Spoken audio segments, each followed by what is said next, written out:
بسم اللہ الرحمن الرحیم۔ بسم اللہ الرحمن الرحیم۔ السلام علیکم۔ توبہ کا وقت کب ختم ہوتا ہے؟ دوستو، حضرت ابن عباس رضی اللہ تعالیٰ عنہ سے ثم یتوب من قریب والی آیت، جس کا ترجمہ یہ ہے پھر وہ قریبی وقت میں یعنی حضور موت سے پہلے توبہ کر لیتے ہیں، کہ تفسیر میں مروی ہے کہ اس میں جو توبہ کا آخری وقت بیان کیا گیا ہے وہ ملک الموت کو دیکھنے سے پہلے کا وقت مراد ہے۔ باوالا ابن ابی حاتم۔ حضرت بکر بن عبداللہ مزنی رضی اللہ تعالیٰ عنہ سے مروی ہے کہ توبہ کا وقت بہت دراز ہوتا ہے، لیکن جب موت کے فرشتے نظر آنے لگتے ہیں تو توبہ کا وقت ختم ہو جاتا ہے اور بندہ بھی دنیا سے بے خبر ہو جاتا ہے۔ باوالا ابن ابی دنیا۔ حضرت معاویہ بن ابو سفیان رضی اللہ تعالیٰ عنہ سے یہ واقعہ مروی ہے کہ رسول اللہ صلی اللہ علیہ وآلہ وسلم نے بیان فرمایا، بنی اسرائیل میں ایک بڑا گناہ گار شخص تھا، اس نے 97 انسانوں کو قتل کیا تھا۔ جب اس کو اپنی غلطی کا احساس ہوا تو ایک راہب کی خدمت میں حاضر ہو کر عرض کیا، اے راہب، میں نے کوئی برائی نہیں چھوڑی ہے، یہاں تک کہ میں نے 97 انسانوں کو ناحق قتل کیا ہے، کیا میرے لیے توبہ کی کوئی راہ نکل سکتی ہے اور توبہ قبول ہو سکتی ہے؟ راہب نے کہا، اب تیرے لیے معافی کی کوئی صورت نہیں ہے۔ یہ سن کر وہ شخص بڑا مایوس ہوا اور اس راہب کو بھی قتل کر کے چلا گیا۔ جاتے جاتے ایک دوسرے راہب کے پاس پہنچا اور اپنی سابقہ تمام برائیوں کو ذکر کر کے توبہ کی صورت دریافت کی۔ دوسرے راہب نے بھی اس کو نفی میں جواب دیا، چنانچہ اس مایوسی کے عالم میں اس نے دوسرے راہب کو بھی قتل کیا اور آگے بڑھا۔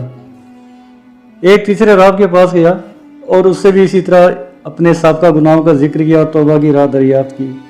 تیسرے راہب نے بھی اس کو یہی جواب دیا کہ اب توبہ کی کوئی صورت نہیں۔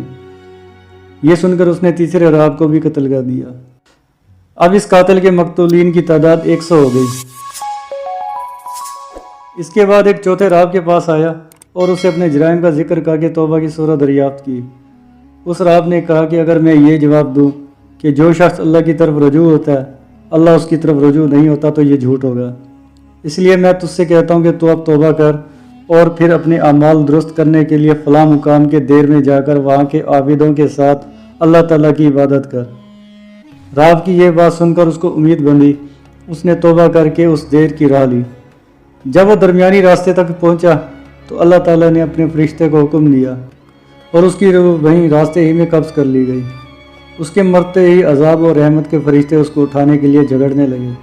اچانک ایک تیسرا فرشتہ آیا اور اس نے فیصلہ کیا کہ یہ شخص جہاں سے چلا تھا اور جس گاؤں کی طرف جا رہا تھا ان دونوں گاؤں کا فاصلہ ناپو، اگر یہ توابین کے گاؤں سے زیادہ قریب ہو تو اس کو نیکوں میں شمار کرو ورنہ گناہ گاروں میں۔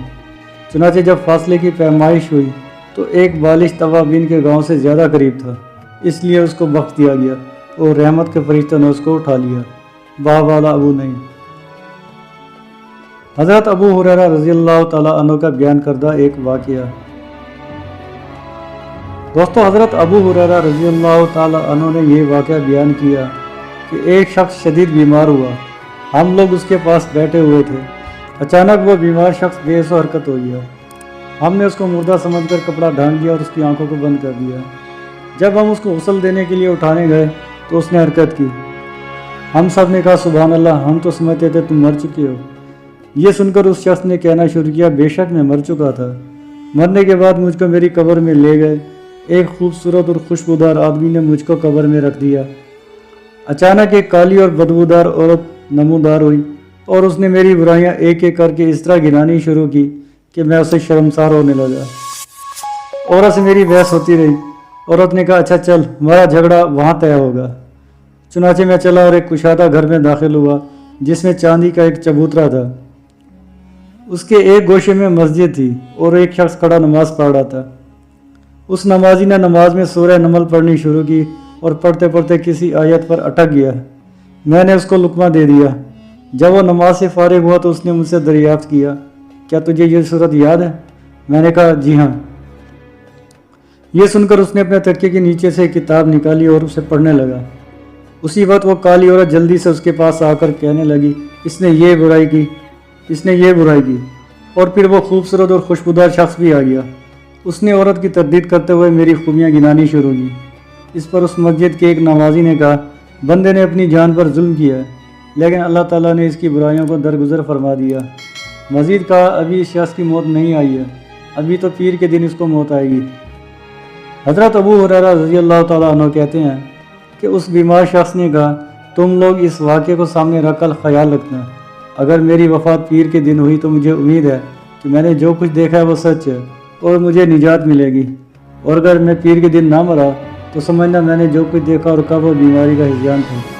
چنانچہ وہ شخص پیر تک اچھا رہا اور پیر کے دن عصر کے بعد اس کا انتقال ہو گیا۔